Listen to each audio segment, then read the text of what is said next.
right? Hence the reason why, Sister Only Love, we've been working on this Ghana's Year of Return. And we started this was about a couple of years ago. Like I said, I've always thought about some sort of reconciliation. I thought it was necessary. I knew that the fundamental tenets of reconciliation and liberation seems to lie on the notion of repentance and forgiveness. And you see that, there's always been some tension between Africans and Africans of the diaspora here.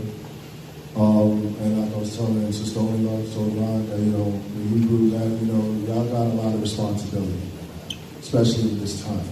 Because what we're trying to do with this year of return, what we did was, we started speaking to faith leaders in Ghana and different places in Africa. It's been happening on you have a few groups here and there that come in, kind of reconcile with the certain groups in Africa and Ghana, but we wanted to see it on a really large scale of having dignitaries, chiefs, queen mothers, places all around Africa. We haven't had anybody really, these people ever really confess that they took part in the slave trade. You haven't seen that. And that's something that I feel needs to be said.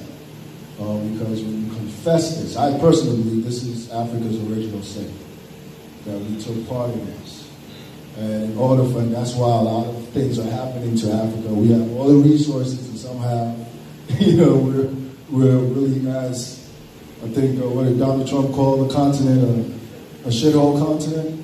And meanwhile, they're eating off of us, so what is that about? People started to really think about this president in Ghana. When we started talking to him about it,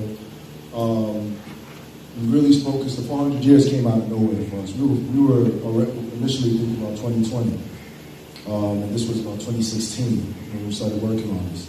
And the 400 years came out of nowhere, but we looked at it and we saw that this was obviously the Most High working. That this is an opportunity. Because, this notion of liberation, of what this 400 years means. And so it was necessary for Ghana, Ghana's history, we've always pretty much been the vanguard of Pan-Africanism. If you go into our history, whether it was, Martin Luther King or Malcolm X or Dr. Kwame Nkrumah, W.E.B. Du Bois, all these different people that spoke about Ghana being, this vanguard. And pretty much every time there's some sort of revolution going on or something happening with Africans, especially African Americans, that means there's something going on in Ghana. You could do throughout the history, you can see that there's always this connection going on there. So he came and we did the Year of Return. We launched that. Actually, one of the people that's on the steering committee of the Year of Return, one of the heads is a Rabbi Cohen. And he actually, he says, I don't know what the word is, but the return, something in Hebrew, means something. And he actually coined this term. And what is it? Shalom, Gilbert, can you explain that Rabbi Cohen is a Hebrew rabbi? Yes, a Hebrew rabbi, yes. Yeah, he was in New York, he moved to Ghana, and he's been part of this whole movement. I mean, like I said, he coined this term.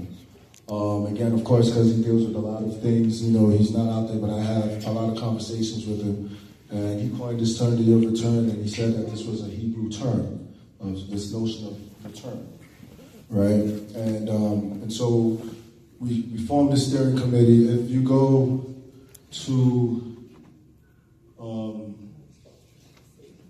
of course, the government has their reasons for what the return is. And you can go over there and you read all that. The president came to DC to launch it. They have their own reasons. Obviously, it's for tourism, right? That's their reasons, but we know better. We know what this is about. So if you read that, when you go to the events, there's a lot of events going on during the year of return.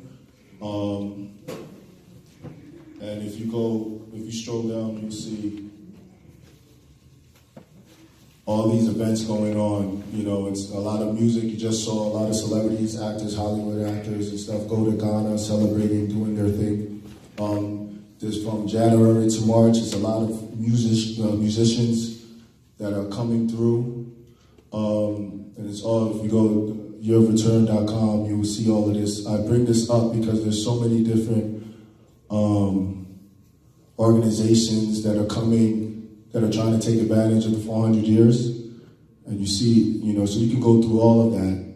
But I wanted to go all the way down to show you what we're going to be involved in, what we're doing with the Panafest. That's July 24th. And then the God Box, Spiritual Pilgrimage, Emancipation Day, the Healing Concert, the Marcus Garvey Award Ball. So there's a lot of this between July and August is when we expect a lot of the spiritual groups to come in, spiritual religious groups to come in July and August. I bring this up because there's a lot of different organizations that are coming that are trying to pretty much feed off of what we've been doing, right? But if you're not part of the Year of Return and not in that steering committee, we formed the steering committee because we understood that might happen. That people are going to start, they hear about the 400 years, people are going to start, coming up with their tour agencies, doing all this stuff or whatever. But if you don't come, you don't come through the Year of Return, we have to know what you're doing, and so that we can get a good gauge of what's happening, the people that are coming in. When you go on the Year of Return, you're going to see a lot of this information, because I know there are a lot of people are asking about it. Do you need a visa?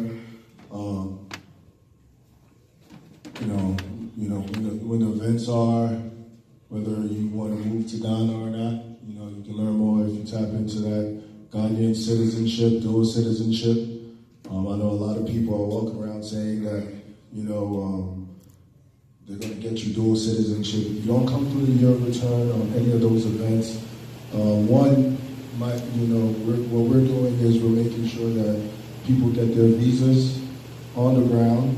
If you come through the Year of Return, and then we're taking names for dual citizenship. We were involved a couple years ago getting the Ghanaian president to give an executive order and gave 36 diasporans dual citizenship. Never been done in the history of Africa. And that was an executive order. That's really what started this whole thing. This is a new government. And they, of course, want to outdo the last government. So now, initially they were saying 200, they'll do 200 people. Of course, there are a lot of people in Ghana. I think Ghana holds the most African Americans in Africa. It holds the most African diasporans in Africa. Ghana holds that. So I'm sure they got 200 people already on the list.